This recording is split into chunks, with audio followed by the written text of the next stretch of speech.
Bismillahirrahmanirrahim. Assalamu alaikum.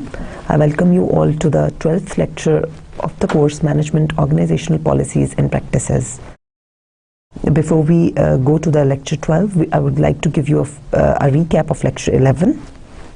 So during the lecture 11 we covered different contemporary motivational theories, and before that we had done the traditional motivation theories or the old theories of motivation, and we also in these two lectures we try to make a comparison between the old theories of motivation and the contemporary theories of motivation. So the contemporary theories of motivation that we discussed during our 11th lecture, we started off with the reinforcement theory, which states basically that how it is not a cognitive theory. We studied that it is it tries to give an explanation on how the changes in the employee behavior, they can lead to different outcomes for the organization and for the employee. So contrary to the cognitive theories of motivation, which examine that how employee motivation is developed and how it can be enhanced, and what are the different explanations of the employee motivation through the employees psychological processes that keep on going, the cognitive processes or the psychological processes, through those how the employee motivation is determined and how it can be enhanced, and how the employees can react under different environments. But the reinforcement theory was that how the changes in the employees' behaviors, the management that can hit the employee behavior, and those behavioral changes, they can lead to the desired outcomes. And we studied the concept of positive and negative enforcement here. We saw that how positive enforcement can lead to the better outcomes, and how negative enforcement sometimes can also lead to the positive outcomes, right? So then we also studied the concept of equity theory, wherein we studied that how you need to balance out the input-output ratio of the individual with the referent other, right? How the individuals, they make comparisons between their input-output ratio and the input-output ratio of their relevant others, right? And how if those comparisons or if those ratios, they are not maintained, then what are the consequences for the individual or for the employee? So if an individual feels that his input-output ratio is lower compared to his counterpart, how he will react, what are the different strategies that he adopts, how he can make changes in his output. He will try to change the output, how he can try to change the input, how he can try to change the referent other, and how he can try to change his standards of comparison, and so on. We saw all those different options or all those different possibilities that the employee can exercise. We also studied that how the equity having the equitable distribution, how it affects the employees' attitudes, and how it affects the organization, how it affects the image of the organization on the whole, right? Then in relation to this equity theory, we also studied the concept of justice, and that how the employees, they perceive the fairness in the organization regarding the different organizational outcomes, regarding the different organizational processes, and how those justice perceptions or the fairness perceptions of employees, how they are formed, and how they are then they influence the different employee attitudes and behaviors, which then translate into the differential organizational and individual related outcomes. So related to justice, we studied the concept of distributive justice, where which is related to the outcomes, the distribution of outcomes, and we studied the concept of procedural justice, which is justice related to the processes that are being used in arriving at the outcomes by the organization, and then we studied the concept of interpersonal justice or interactional justice, where we saw that how the interpersonal treatment of the employee perceptions of the interpersonal treatment that he receives from his supervisor, how that can influence his outcomes, his attitudes and his outcomes and his behaviors, right? Then we had we studied the concept of expectancy theory, wherein we studied that how the employee before he starts doing some task, how it is important for him to link the input that he is going to make, or to link the effort that he is going to make to the outcomes that he would be receiving for those effort or for those input. So how important it is for him that the input or the effort that he is going to make in doing some task, that will lead to certain performance, and that performance will lead to certain rewards, and those rewards will also be valuable for the employee. So the value of those rewards is important. One, that he will be able to achieve at that at those rewards, and as to those rewards, they are valuable for him as well. So this theory also has, we had a discussion that how important it is for the managers to understand what are the implications of this theory and all the other theories of motivation for the managers. They have their own contributions and they have their own implications for the managers. So from this expectancy theory, we saw that how the different employees, they can value different outcomes or different rewards. So carrot and stick policy, that is not going to work for everywhere, and the managers, they should not use that policy everywhere for every kind of employee, right? So for some employees, some output or some reward, that might be a motivating factor, and for some others it may not be a motivating factor, right?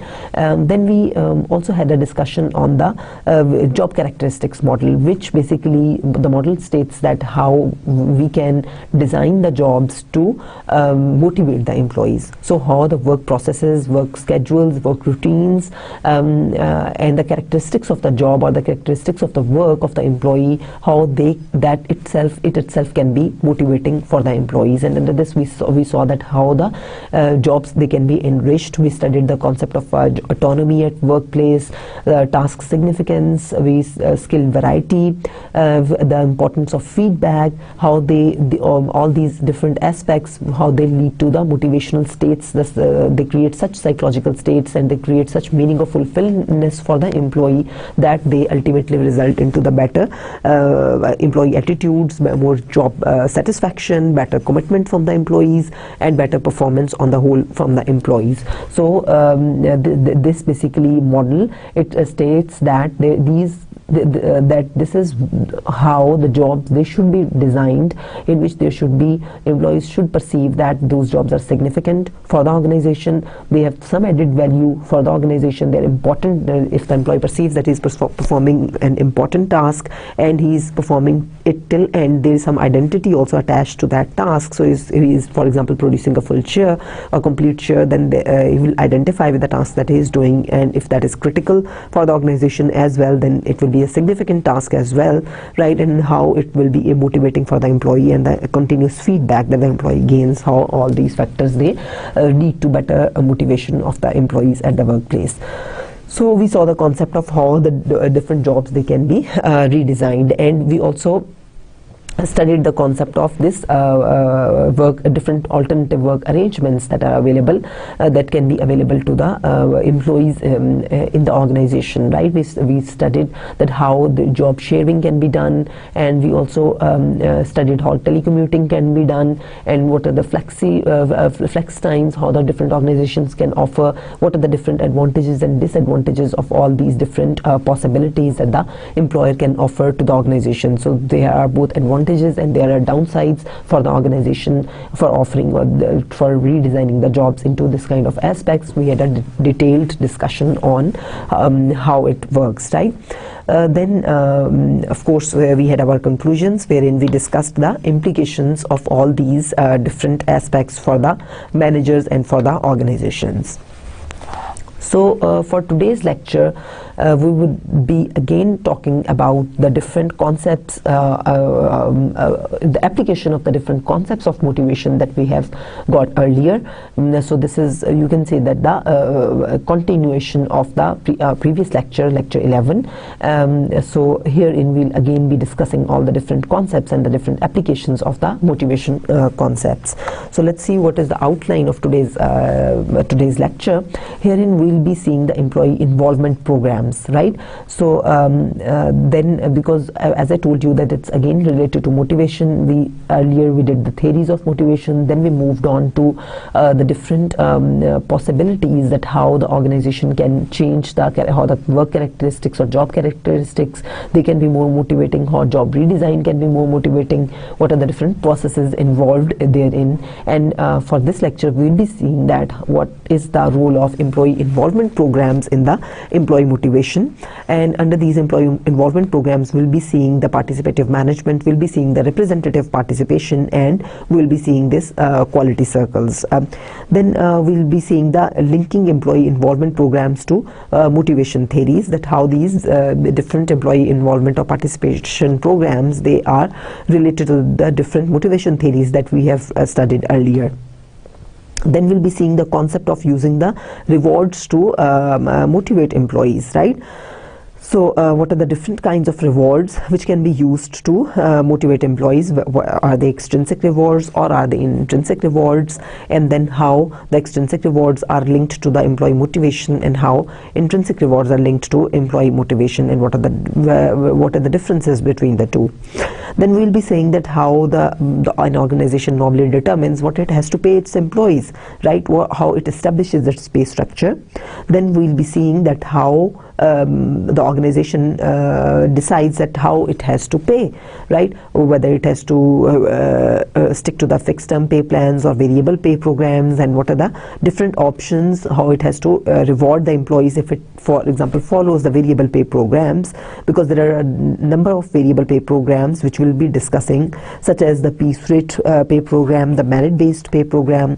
There are different bonuses, then there are skill based pay programs, then there are profit sharing plans, and we have the gain sharing programs, and we also have the employee stock ownership plans.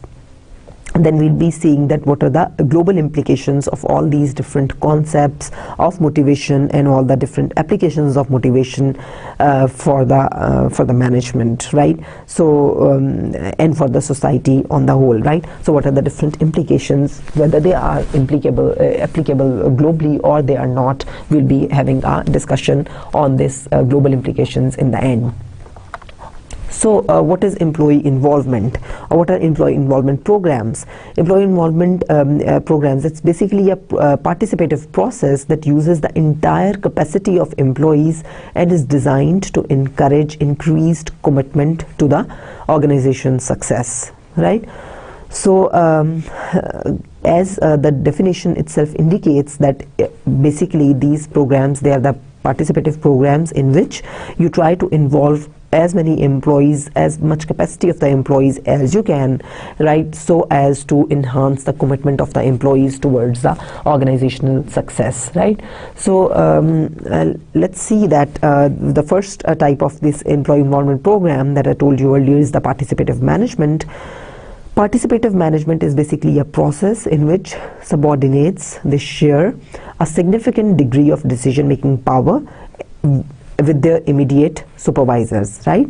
So the employees, they have a sufficient degree of decision-making power, but how what cautions that you have to take when you are designing this participative management, or when you're trying to involve the employees into the programs, you need to take care that the employees that you are involving in your program, they have or you are discussing certain issues, the organizational issues on which you need to, or there are certain problems on which you need to make certain decisions. You have to do your decision makings, you have to do your brainstorming, right? And how you have to involve the employees in that. Of course, you don't have to involve them haphazardly.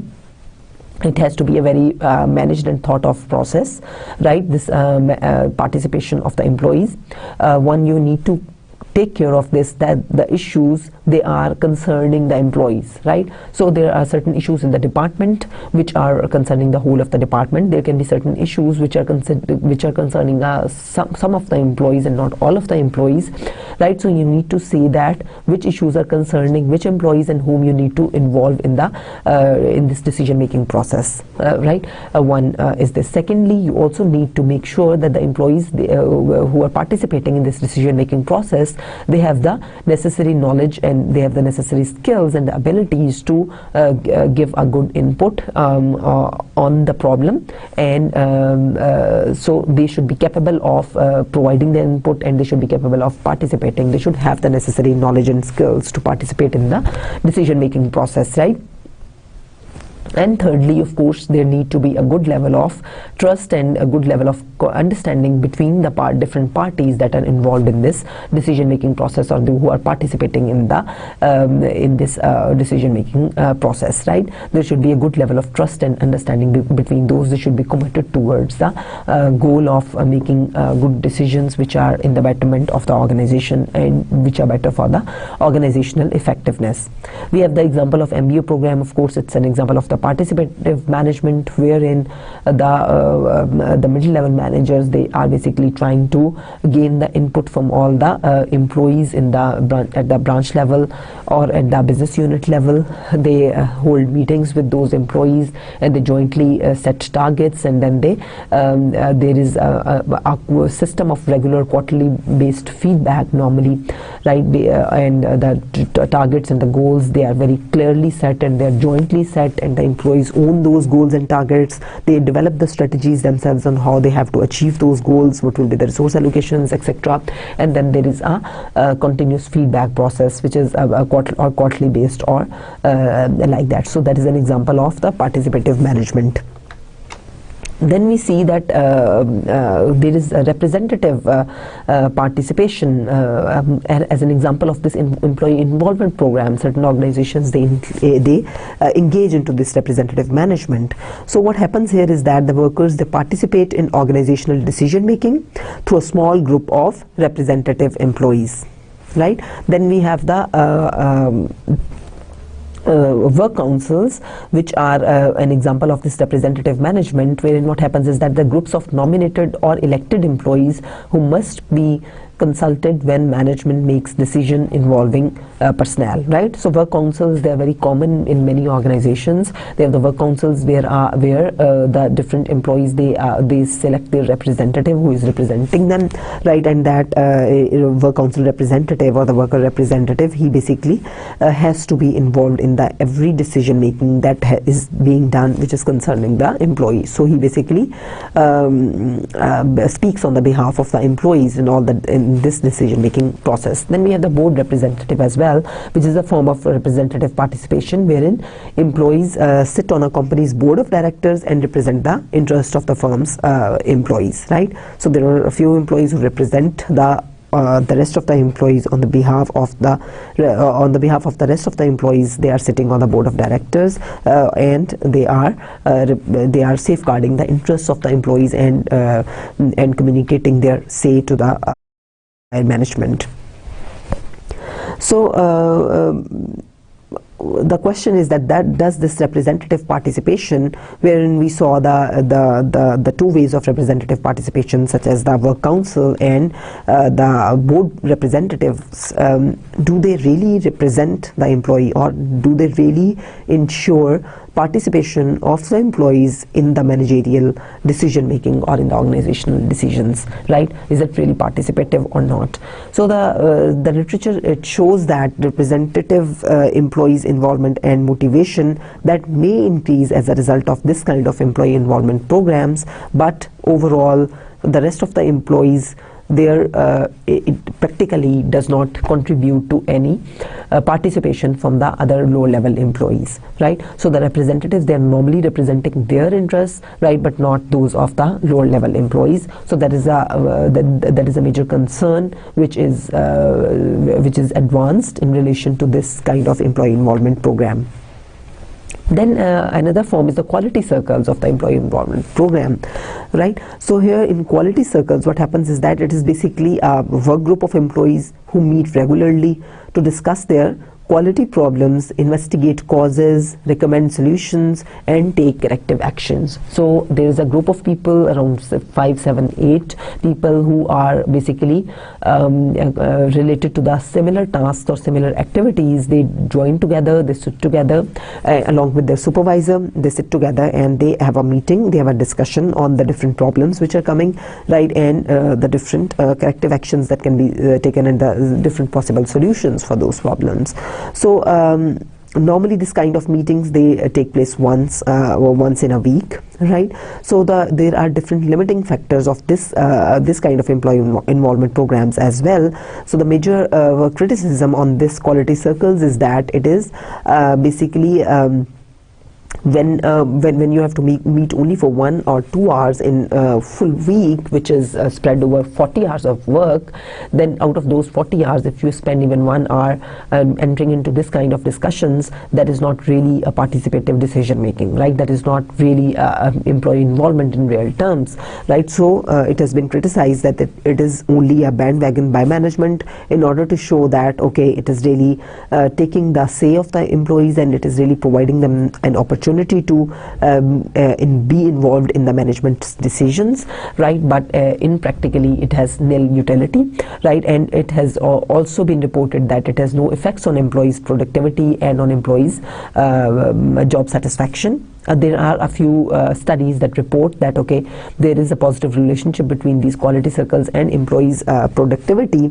because it's really discussing on the issues related to the problems and the task. So it might be related positively to employee productivity, but there again, as I told you earlier, there are mixed findings. But for employee satisfaction, we could not find any research which reports that there is a positive link between these two, and that is mainly because the purpose for which these quality circles they were formulated, that is not being served because of the very little amount of time that is going to this kind of involvement programs.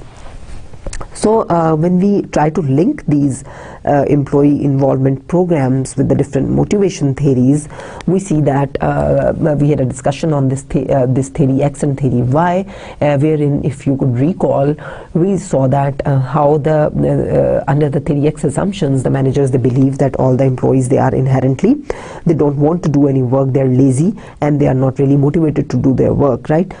And under theory Y, we saw that it is based on the assumptions that the managers have, that the employees, they basically, they're willing to do the work, they're happy to do the work, they are intrinsically motivated to do their tasks. So to take tasks from them, you should provide them the conducive environment wherein they can really make their participation, and as a result of which they can be really productive for the organization. So provide them the job environment, provide them the characteristics in the job which are really enriching for them, which are an enriching experience for them, and as a result of which employees, they can really perform, right?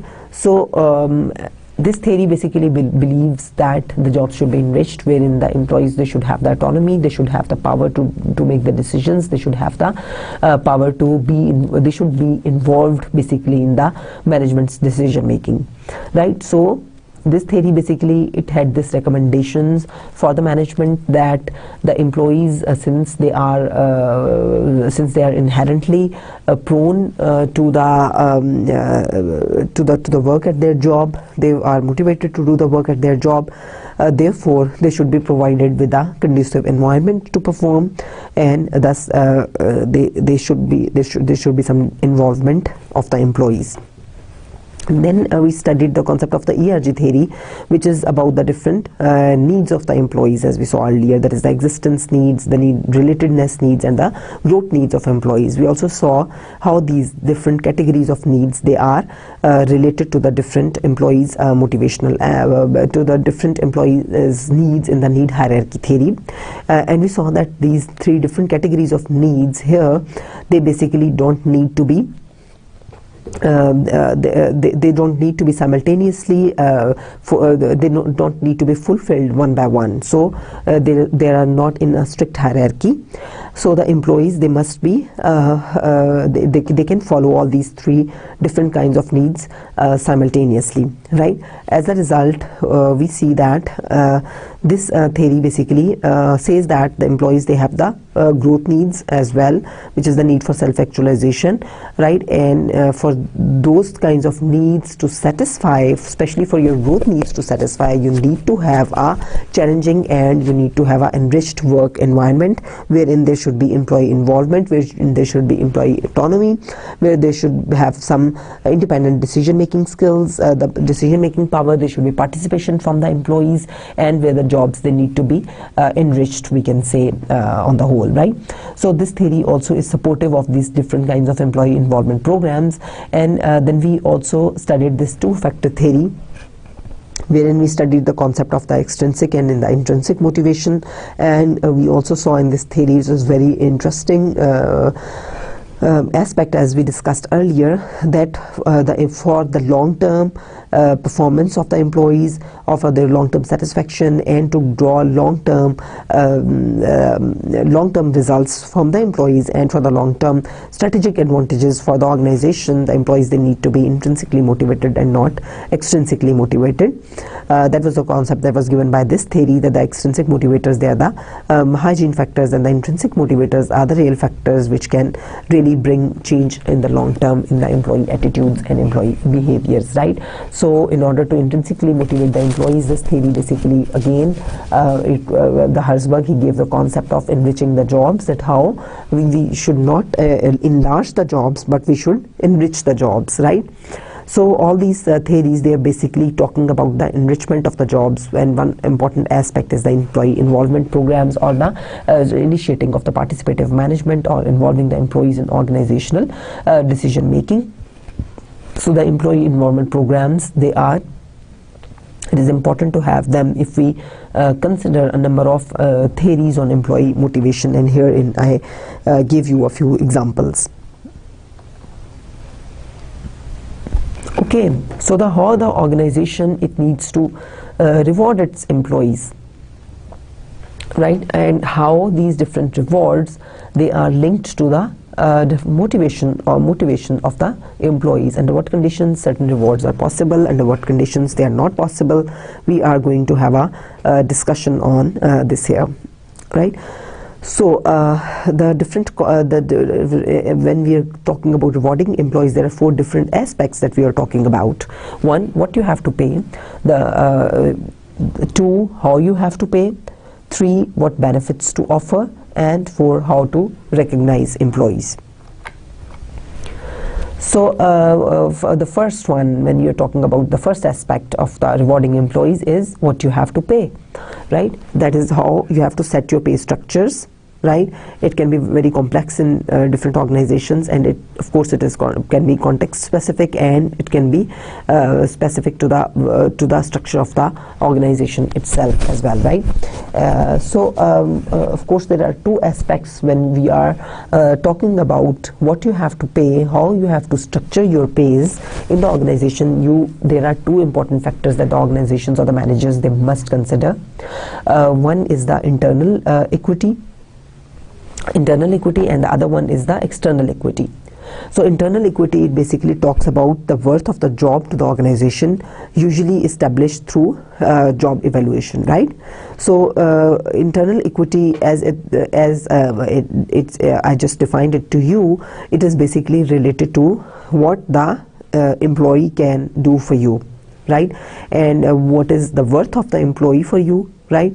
And what you want to take from the employee, how critical that is for you as the organization, right? What are the skills that the employee has, how critical those skills are for you, and what is the value of the employee for you, and basing on that you are trying to arrive at the pay structure. So for certain kinds of skills that might be very critical for the organization, they might be the critical success factors of the organizations, and for those skills or for those requirements, the organization may be ready and willing to offer very high, very lucrative salaries, right? So its pay structure for certain kinds of jobs which are really critical for the organizational existence, that might be very lucrative, and for certain other kinds of jobs which are not that critical for the organization, which are really easily available, where the resource flow is very easily available, then therein it might set a pay structure which is not very lucrative, right? So what is the relative contribution or value of that particular task or job for the organization? Has to consider this in its mind, or it has to consider the internal equity in mind when it is deciding on the pay structure that it is going to settle. Then the other aspect is the external equity. External equity is basically the pay equity which is with reference to the industry competitors, right? What is the industry paying, right? How are your competitors paying? Of course, this question is a very integral part of this decision making, that what you have to pay or what structure you have to establish. Because if you'll be overlooking this external equity, it can be really harmful for the organization, and it can prove to be a strategic loss for the organization.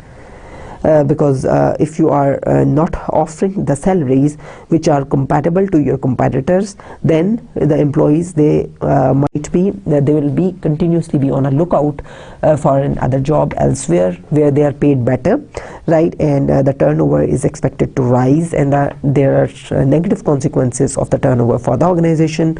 We all know in terms of the different kinds of costs that the organization has to bear when an employee leaves the organization.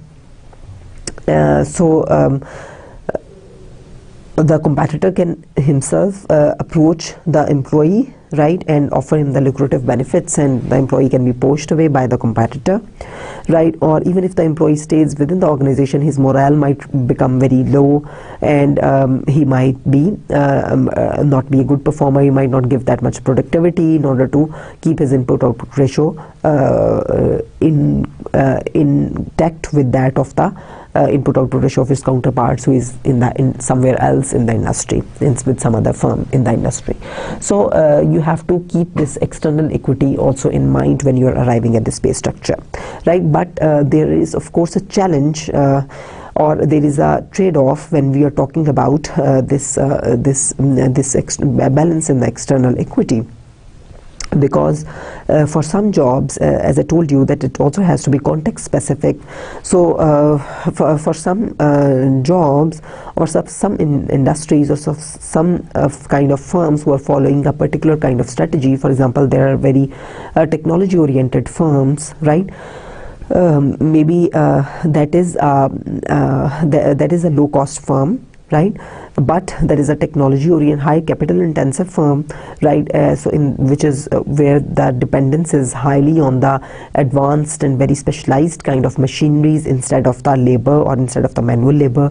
So the labor is very less and the capital is very high, but the labor that is less, the organization needs to have that labor in very skilled proportion, right? So that labor that needs to be highly skilled and highly educated, and these highly skilled and educated labor is of course expensive as well, right? So for that organization, in order to achieve its strategic goal of being a cost leader, right, in the market, right, as well as attracting the educated employees or the qualified workers, highly skilled workers at very high cost, right? How it is going to attain a balance between the two? Of course, for this kind of firm, it would be wise to hire the very skilled labor at very high prices in the market, right? It should hire them so that those people, they can perform well at the different kinds of technology or with the machinery. They can play well, they can well process those that information technology and that machinery, so that can lead to an efficient and effective outcomes, right? On the other hand, if in an attempt to keep its costs lower, because it is a low cost firm, if the firm mistakes its hiring, right? It does not do the efficiency, it does not do the good hiring, a smart hiring. What it can do is that it can hire that cheaper labor who is not that much skilled. Then that's going to be ultimately more costly for this firm, because that labor may not have the necessary skills to operate the machinery, and that might ultimately lead to much lesser productivity and much lesser efficiency, and thus lead to increased costs instead of the reduced costs, right? So the firms, they need to understand what are the competitive strategies of the firm, right? How it has to achieve its goals, right? What is the technology that the firm is using, what kind of employees it needs to hire or it needs to have, right? And then it has to make this decision of arriving at the pay structures basing on what kinds of employees, what kind of skills it requires, and what kinds of pays it has to offer those different employees, what is their value to the firm and what is their value to the external competitors, or how is the labor market, in other words, right? So related to this, I would also like to discuss with you that it may not be much easy for the small firms who are also capital intensive to hire the labor force, a very skilled labor force, which is very expensive. Just the example that I told you just now, if I just continue with that example, then for the large firms, it's not difficult to keep the best employees at higher pays, at higher salaries, right? And to keep them with you, to retain those employees, right? They afford to do that. But the small firms, they do not afford to, they may not be able to keep the best talent at the highest price. It may not be possible because it may not afford it, the smaller firms. So it's a challenge for the smaller firms how it has to strategically manage in this kind of situation, right? Then of course there are lots of pay differences. There are certain firms who are the pay leaders, and then there are certain firms who are the who do not pay that well. They are the followers. Again, it depends upon the strategy of the organization, what it means for an organization if an employee leaves it and it goes elsewhere. What are the chances, what is the labor market in that kind of different kinds of particular skills that are available, what is the resource flow, how much is the your dependence on those particular resources. And there are a number of factors that you keep in mind while choosing your strategies, whether you have to be pay followers or you have to be pay leaders, right? Walmart, you are all familiar with. It's one of the biggest retail retailers in the world, right? And how they are basically outsourcing all their labor to China, right? And most of their products, the other products in the Walmart stores in America, that is around more than 80% is coming from China, and they are the pay followers. They are not the pay leaders, right? They pay less compared to the other retailers or compared to their competitors, right? So it is a strategic decision, why and how you have to make it. Then we see that the different how you have to pay, right? There are a number of options. There are a number of variable pay programs that are available to the organization. These variable pay programs, increasingly there are many firms there are many international firms that are, such as Walmart. I gave you an example. We have the IBM, we have a number of other companies who are switching to these variable pay programs because of the different advantages that these programs offer. Of course, the biggest advantage, as the name indicates, is that here the pays are not fixed. So the fixed portion is lesser, the variable portion is more. As we all know that for out of the costs of the firms, the highest the costs, one of the highest costs that the firms has is the salaries of the employees, right? When you make those salaries, when you don't keep them fixed but you make them variable, of course it gives the flexibility to the organization. The organizations, they are better able to achieve a better balance when in the times of recessions.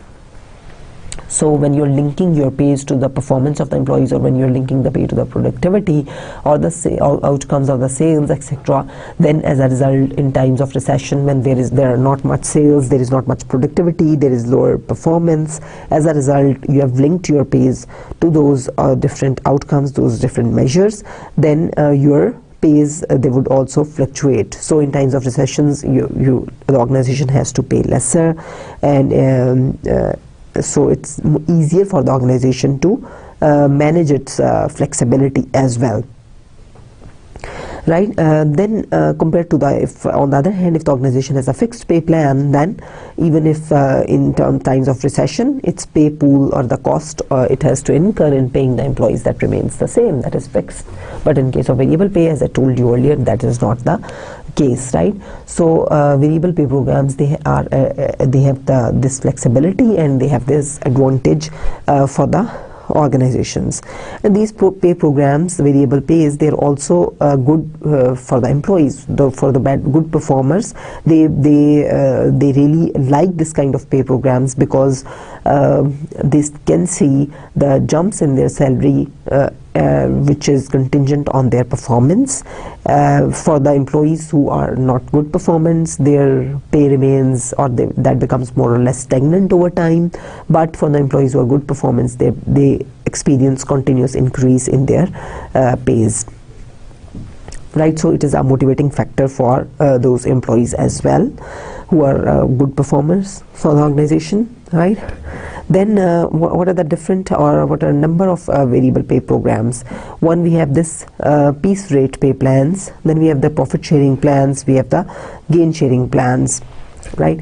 So let's have a discussion on these different programs. First, we see the piece rate pay plans. Herein, what happens is that workers, they are paid a fixed sum for each unit of production completed. So in other words, there is no base salary in this kind of pay program. There is but you are fixing a sum of money that the worker he will get after he is producing, or in line with the number of units he is producing, right? So if he is, for example, a worker is selling 40 bricks in a day, and you give him $1 per brick, then you will be giving him $40 for those 40 bricks sold, right? They are in themselves, this kind of programs have a motivation for the workers, because the workers, of course, they would try to sell more in order to get better income or more pay, right? So of course, the one who is selling the 40 knows that if he'll work a little harder, and if he'll sell 50 instead of 40 bricks, then he will be getting $50. But there are certain disadvantages of this kind of system. As if I take the example of Sears, who is this automotive repair shop, one of the very biggest automotive repair shops, and they have a number of stores worldwide. What I think I gave you the example earlier as well, but again here in this context I would like to give you the example that how they linked their performance management system, how they made it compensation based, how they made their rewards contingent on the performance of their sales workforce.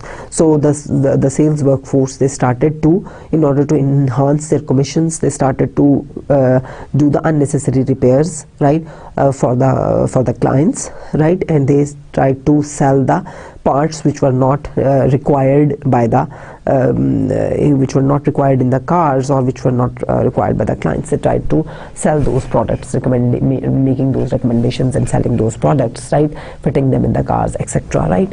So which was and billing the clients very heavily where that was not needed, right?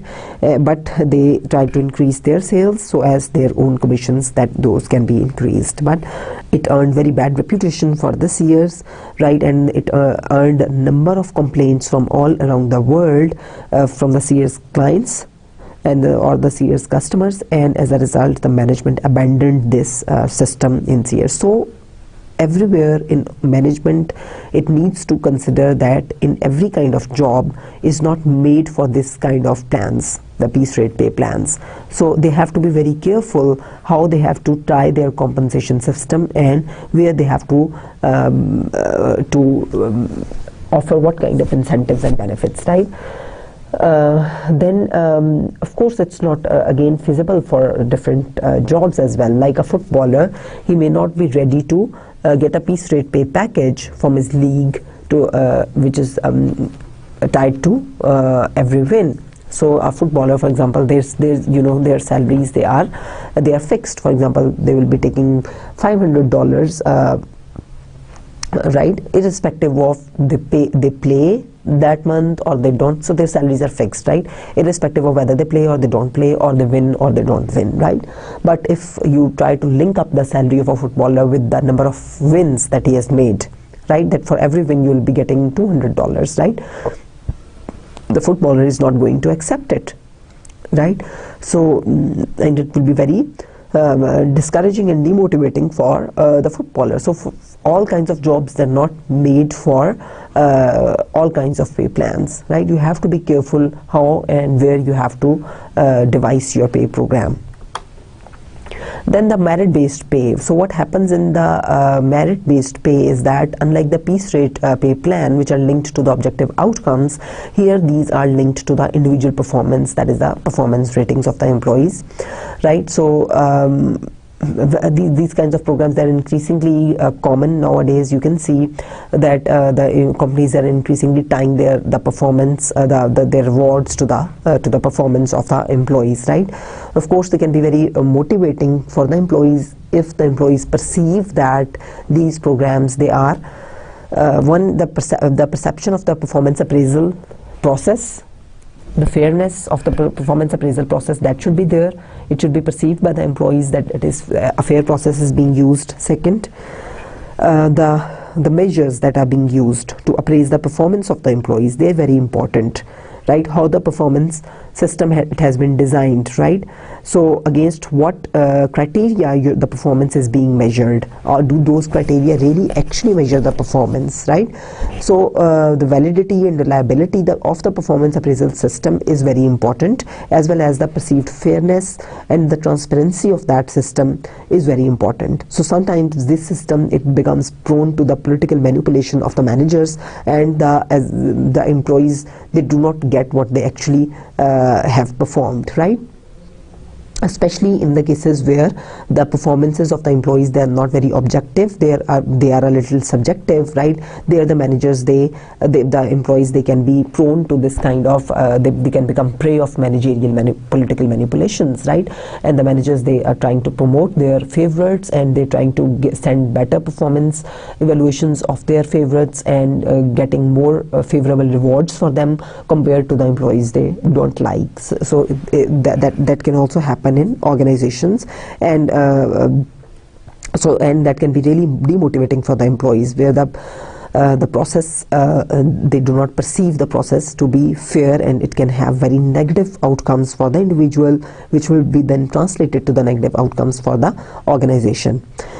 Right, so employers, they are of course increasingly adopting this system, and they're also increasing the differentials between the high and low performers, right? Like paying the high performers 10% increase, right, in the salary, and the low performers just giving them 1 or 2% increase in the salary, right? So trying to increase the gap between the low and the high performers, right? And then of course, this merit-based pay, it can be a very important means of goal achievement as well, not just a way to change wages, right? So it's of course, when you are linking the incentives to the performance of the employees, it can be give a motivation to the employees that they need to perform better, they need to achieve their goals, which can then translate to the goal achievement at a higher level of the organization, at the strategic level, right? So it is not only that how you are determining your pay structures, or how you are designing your pay structures, right, or how you are determining what you have to pay which employee. It's not only about till that, It's ahead of that, right? You're also in a way trying to manage the performance of the employees, and you can also in a way trying to manage the goal commitment, right? And then of course, as I told you earlier, that one of the advantage of this kind of system is that the pay raise pools fluctuates based on the economic conditions, right?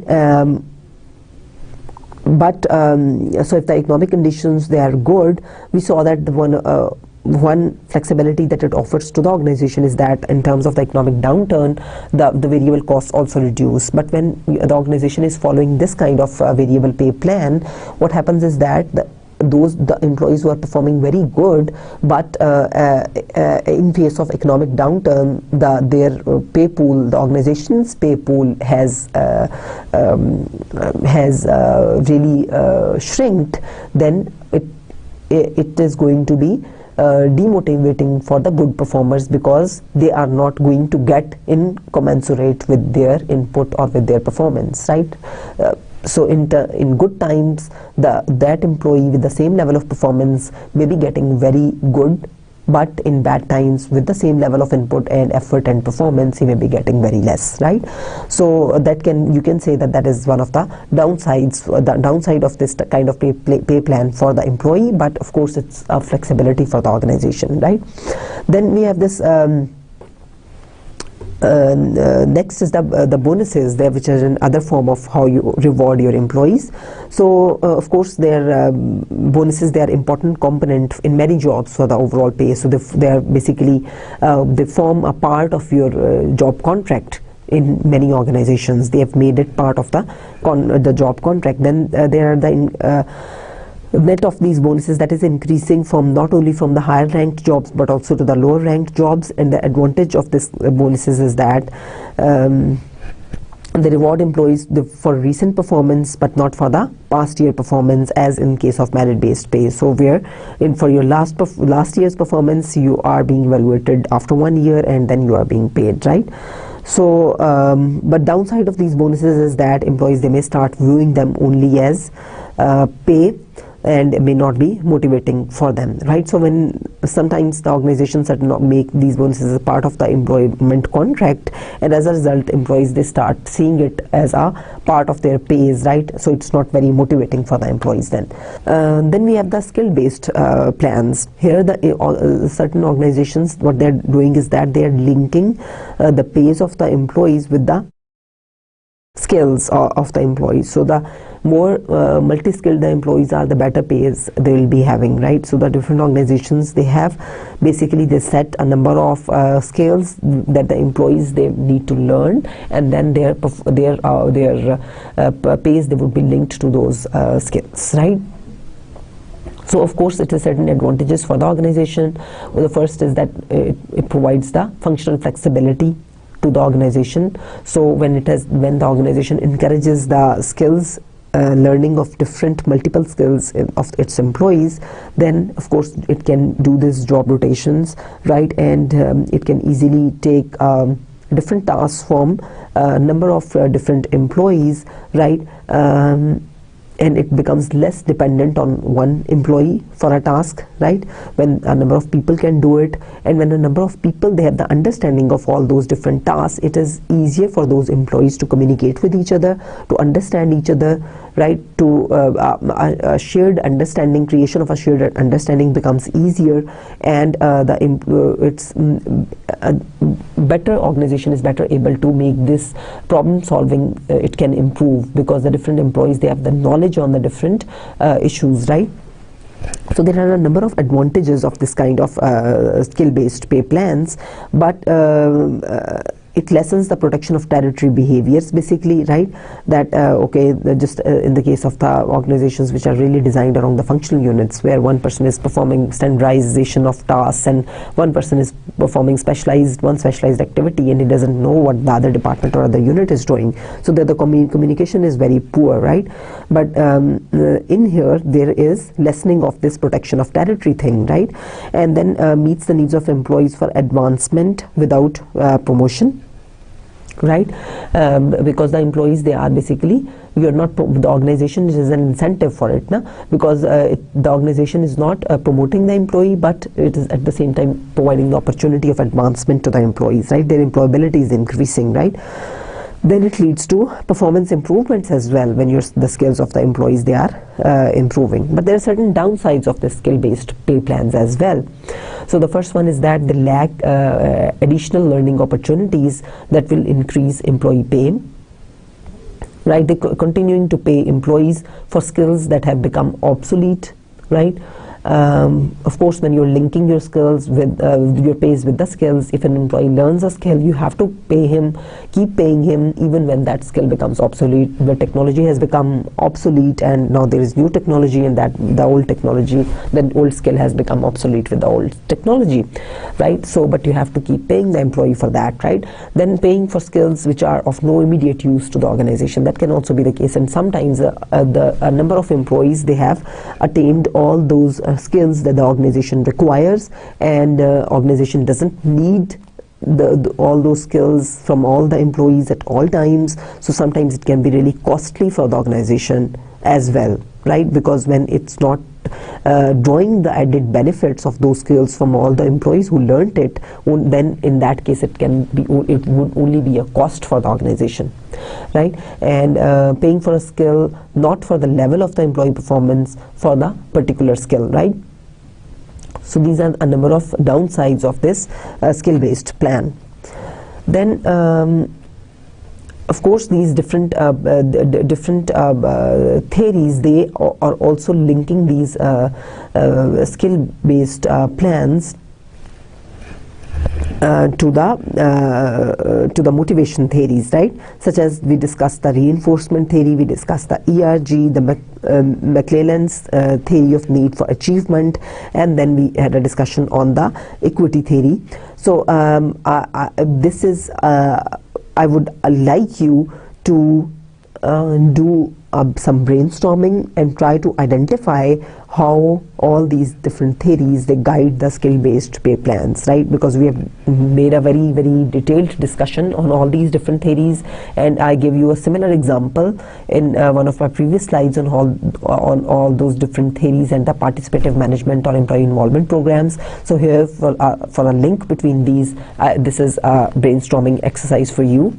Make discussion in groups or do the individual reading and discussion, or consult the previous slides and then try to find out an answer here. Then we have the profit sharing programs as well, which certain organizations offer. So these are the organization-wide programs that distribute compensation based on some established formula designed around a company's profitability, right? So it can be direct case outlays or allocation of stock options to top managers, right? There can be a number of ways where the organizations who have a predetermined formula that how it will be dividing or distributing the profits, right? And these profits, they can be in cash form or they can be allocation of the stocks to the top managers, right? Then the gain sharing is another incentive plan in which improvements in group productivity determine the total amount of money that is allocated, right? So this is basically gain sharing as opposed to the other different rewarding programs. It is herein what's happening is that you are really focusing on the group activity and group productivity and then rewarding the employees, right? So then we have the employees stock ownership options, wherein what happens is that you are giving the employees the different stocks, the ownership to the different stocks. They, normally different organizations, they sell their stocks to the employees at a much lower value than the market value of that stock, right? And what happens, the employee then has the ownership in the company, right? But important for motivation of the employees, it is important that employees should not only feel the financial attachment or the financial ownership of the company, but he also needs to have the psychological ownership of the company for this kind of program to be successful, right? Because unless an employee has psychological ownership, it's not going to work much. So psychological ownership can be enhanced through continuously updating the employees about the status of the business, right? Then of course, what are the implications of all these different variable pay programs for the employee motivation? The profit sharing programs and gain sharing programs, they are reported to increase organizational performance, profitability, positive employee attitudes compared to organizations that are not having them. Then what are the consequences? Consequences or the claims. If we try to see in cohesion or in a whole, we'll see that there are certain claims by sociologists that monetizing incentives undermines performance. They seem to be refuted by this previous finding about the positive linkage between the profit sharing and the gain sharing programs and the organizational outcomes, right? And then we also have a caution that not everyone responds alike to variable pay plans, such as risk-averse persons. Right? Of course, there are certain risk-averse employees as well who don't want to be linked to these variable pay programs. They need to have a fixed pool of money that they'll be getting every month, right? And we also have a food of thought about the claim by sociologists. You need to think over it, brainstorm it, and you may come up with a question on this in your paper. So, okay, I have a small cartoon for you where this manager, he is exercising this performance relating pay, and he is telling the employee that so there is 5% more for coming to work, 5% for being on time, and a bonus for returning promptly from lunch. So how he is linking all those different activities to the pays. Then we have the intrinsic motivation and employee recognition program. So previously, the different rewards that we did, they are basically extrinsic, how you can extrinsically motivate the employees through rewards, right? And intrinsic motivation, as some of the studies, some of the theories, they have noted that intrinsic motivation can be more long-term. It can have long-term effects for the employee. I just discussed it in detail with you some time ago as well. These are how you can give the intrinsic rewards to the employee and how it can stimulate the intrinsic motivation to the employee. Compared to the extrinsic rewards, it has been shown that sometimes the intrinsic motivation or the intrinsic rewards, they can be really very cheap, and they can really work wonders, and they can have long-term effects on the employee attitudes and behavior, such as saying a simple thank you to the employee. It can really bring a very positive change in the employee's attitude, and it can be very encouraging for the employee, right? And similarly, just recognizing the employee's efforts, right, and encouraging repetition of desired behaviors, right? All these are the different efforts or the different recognition schemes that can enhance the employee's intrinsic motivation. But as I discussed with you earlier, that for those types of works or for those kinds of systems wherein the output, measuring the output is not very objective, it is very subjective, therein the employees, they again may exercise the political manipulation, and they may recognize the efforts, those employees who have not actually contributed that much. They may promote those employees, and they may discourage the employees, or they may not recognize the efforts of the employees who have actually put in the efforts. So they may promote their favorites, right? So see, certain organizations, they have this kind of employee recognition program, such as the Employee of the Month. So what are the global implications of all these different efforts, or the different options for the organization to create an environment of motivation for its workers? The job characteristics model and the job enrichment that we discussed in very much detail, some studies show that this model is really individualistic, because here we talk about the concept of feedback, individual feedback related to the individual's performance, the autonomy giving to the individual, right? His task, it needs to be really identifiable, it should be in a whole, right? So it is more individual oriented, or it is more individualistic oriented, right? And that is why it has been observed that this kind of model, it may not be very good, or it may not be applicable to the collectivistic cultures. In the spirit, it is applicable to the individualistic cultures. But we have conflicting findings as to this caution. Job involvement, it seems to work well in Japan and Hungary as well, right? So this kind of programs, they have been reported to be doing well in certain collectivistic cultures as well, such as Japan and Hungary, not only in the individualistic cultures such as the US. Then these programs are globally applicable.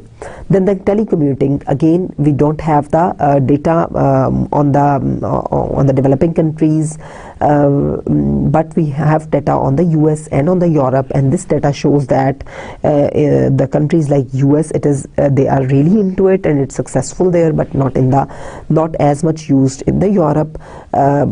But other dimensions, cultural dimensions, or for the rest of the world, it has not been tested, so there are no clues as to whether it is context or culture related or not. Then the different variable pay plans, right? They are such as the individual pay system, such as the pay for performance, right? Or are they for the individual cultures, while the gain sharing and the profit sharing, which I told you, they are the group based rewards, are they for collectivist cultures because they are the group based, and the pay for performance is the individual performance based, so are they for the individualistic cultures? Again, we don't have any answer. So the gain sharing, if it is applied in the US, which is the individualistic country, will it be equally successful there or not? We don't know. There is no research on this and there is no answer yet. And then the employee involvement programs, which seem to work well in individualistic cultures, then collectivist cultures such as India, where society is high power distance and accepts a high authority from managers, right?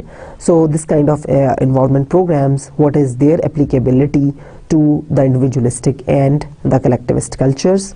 So what are the different implications for managers in order to motivate the employees? Of course, the managers, they need to understand that there are different employees are different, their needs are different, and they attach different value to different outcomes, and they need to individualize their relationships with those employees, right?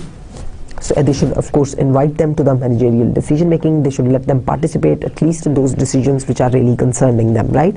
And they should link the rewards to performance, and they should check the system for equity. They should use goals and feedback for motivating the employees. So these are the different some of the implications to sum up the discussion on this motivation, different concepts of motivation and different applications. So I have just summed it up like this, right? So there is a checkup for you. The motivation applications. Flexible benefits are recommended most strongly by which theory? Expectancy theory. And I have another checkup for you, motivation applications, that this one again you need to study and you need to find out what and how, right? So with this I come to an end of this today's lecture. I hope you had a good time listening to me. Thank you for your patience. Allah Hafiz.